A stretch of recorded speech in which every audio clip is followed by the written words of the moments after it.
સુરતમાં શનિવારથી શરૂ થયેલા સત્તાના સંગ્રામમાં હાઈ વોલ્ટેજ પોલિટિકલ ડ્રામાનો સોમવારે બપોરે 2 વાગે અંત આવ્યો છે।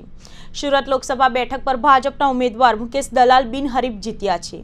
આ બેઠક પર ઉમેદવારી નોંધાવનાર મુકેશ દલાલ સિવાયના તમામ ઉમેદવારોએ ફોર્મ પાછું ખેંચી લીધું હતું, જેથી ઇતિહાસમાં પ્રથમવાર સુરત લોકસભા બેઠક બિનહરીફ જાહેર થઈ છે। લોકસભા ચૂંટણીમાં આજે ફોર્મ પરત ખેંચવાના દિવસે જ ભાજપને પહેલી જીત મળી ગઈ છે। ભારે રાજકીય ઉથપાથલ બાદ સુરત બેઠક પર કમળ ખીલ્યું છે। તમામ ઉમેદવારોએ ફોર્મ પરત ખેંચી લેતા સુરત બેઠક પરથી ભાજપના ઉમેદવાર મુકેશ દલાલ વિજેતા જાહેર કરવામાં આવ્યા છે।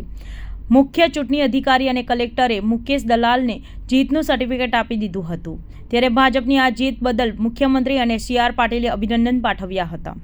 પાટીલે કહ્યું કે જીતની શરૂઆત દેશભરમાં ભાજપનો આ વખતે 400+ ટાર્ગેટ છે, ત્યારે તેની શરૂઆત સુરતથી થઈ હોવાનું કહેતા પાટીલે શુભકામના આપતા કહ્યું કે પહેલું કમળ સુરતથી ખીલી ઉઠ્યું છે। આ જ રીતે દેશભરમાં ભાજપની ભવ્ય જીત થશે, સાથે જ વડાપ્રધાન નરેન્દ્ર મોદી ફરીથી એકવાર દેશનું સુકાન સંભાળશે।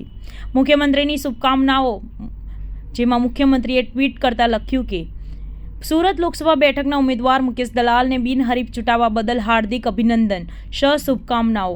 લોકસભા ચૂંટણીમાં ગુજરાત સહિત સમગ્ર ભારતમાં ભારતીય જનતા પાર્ટીના ઐતિહાસિક વિજયની આ શરૂઆત છે। ગુજરાતમાં તમામ 26 બેઠક પર ભાજપના પ્રચંડ વિજય સાથે કમળ ખીલવાનો અને માનનીય મોદીજીના નેતૃત્વમાં અબ કી બાર 400 પારનો સંકલ્પ સાકાર થવાનો આ સ્પષ્ટ સંકેત છે। ડ્રામાનો અંત થયો, જેમાં શનિવારે બપોરથી થઈ હતી, ત્યારે સુરત લોકસભા બેઠક પરના કોંગ્રેસના ઉમેદવાર નિલેશ કુંભાણીના ટેકેદારોએ પોતે કુંભાણીના પત્ર પર સહી નહીં કરી હોવાની એફિડેવિટ કરી હતી। આ એફિડેવિટ બાદ નિલેશ કુંભાણીની ઉમેદવાર રદ થઈ એવી ચર્ચા ઉઠી હતી, જેમાં 24 કલાકના ડ્રામા બાદ કુંભાણીની ઉમેદવારી ચૂંટણી તંત્ર દ્વારા રદ કરાઈ હતી। કુંભાણીની ઉમેદવારી કેન્સલ થયા બાદ અન્ય ઉમેદવારો પણ ફોર્મ પરત ખેંચી લેશે તેવી ચર્ચા ઉઠી હતી અને ચર્ચા સાચી પડી છે।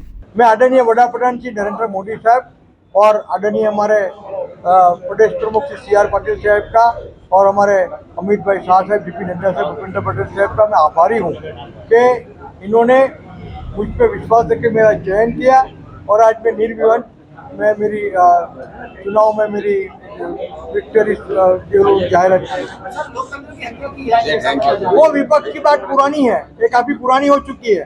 जब अपनी इच्छा मुजब काम होता है तब लोकतंत्र की हत्या नहीं होती है, और जब अपना इच्छा के विरुद्ध काम होता है तब लोकतंत्र की हत्या हो जाती है।